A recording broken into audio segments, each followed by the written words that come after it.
Pero alaala nating lumipas, tila hindi pa rin kumukupas. Mga alaala nating mananatiling alaala na lang. Kasi para sa'yo ngayon, ako yung tila ba parang wala na lang. Naalala ko noong unang beses kong hinawakan yung mga kamay ko. Saksi ang bawat sulok ng universidad na to. Kung paano ka lumapit sa akin, sabay halik sa akin mo.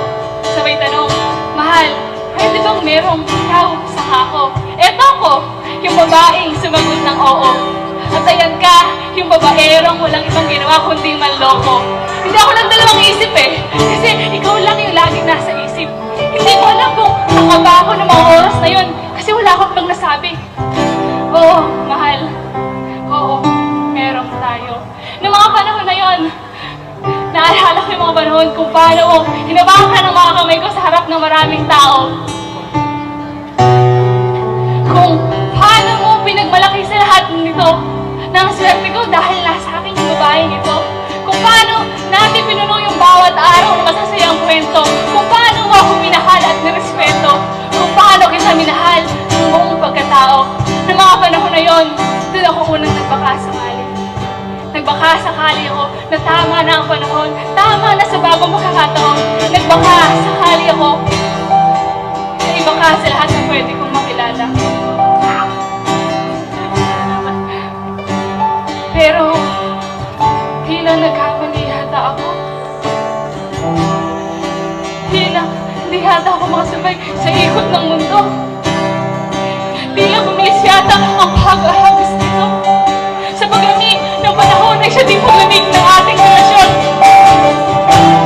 Mahal, hindi ko maintindihan. Hindi ko alam kung bakit ganito. Hindi ko maintindihan kung ano pumapasok sa aking imahinasyon na nagdulot ng matinding ilusyon. Mahal, sandali lang. Gagawa ako ng solusyon. Huwag ka muna umayaw dahil nagsamantalang emosyon. At bigla akong nagising sa katotohanan ito. Habang pumapatak ang luha sa mga ko, wala na nga palang ikaw sa ako. Pero mahal, bumalik ako sa tagpuan nating dalawa. Bitbit ko pa din yung pag-asa na baka tayo pang dalawa. Habang nilalasang lahat ng masayang alaala kasama ka. Habang hawak ang mga palad mo, hindi ko napipiling bitawan pa. Habang yakap ang mga likod mo, hindi ko napipiling pakawalan pa. Habang naghalik sa mga labi mo, hindi ko napipiling pigilan pa. Mahal, nandito na ako. Hinihintay kita. Nandito ako sa tagpuan nating dalawa. Parang alupit man yata ng tadhana.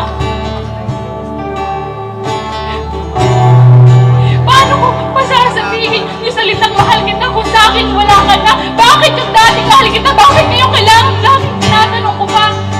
Pinili kita, pero ako, pinili mo lang ako saktan.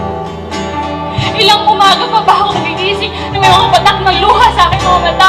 Ilang bote at kaha pa ba ako ubusin ko para lumalis lahat ng sakit na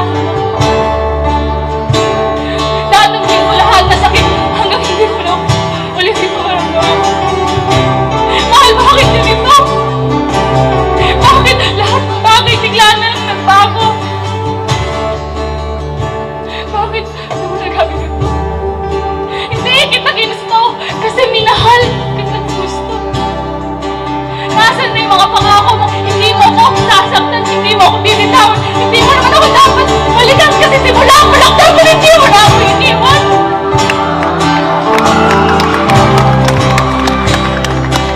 Nasaan na yung mga pangako? Manalo man o matalo man, handa mo ako ipaglaban. Mahal, nasa umpisa pa lang tayo ng laro. Dilaw, mahatas ka naman. Pagod na ako sa laro natin sinimulan. Kasabay na pagtapos ko sa talong ito, kasabay nito yung 3 taon na pag-asang babalik ako sa tuwing ko. Tulad sa pelikulang mapapanood mo, may 2 tanong, 2 linya ang tumatak sa isip ko. Mahal, bakit ba ako? Kapalit-palit ba ako? Kasi kung sagot ko dahil ka magkikilay ako!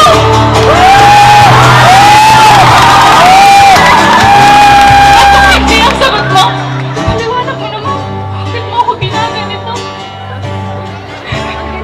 Sana hindi mo lang ako sinagtan para hindi na ako nagaganito. Kung ako kaya yung pinili mo magiging ganyan kasi kaya kasaya.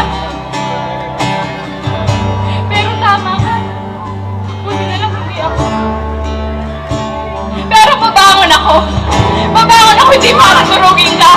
Babangon ako at sasabihin ko sa lahat ng taong nandito at ipapagawa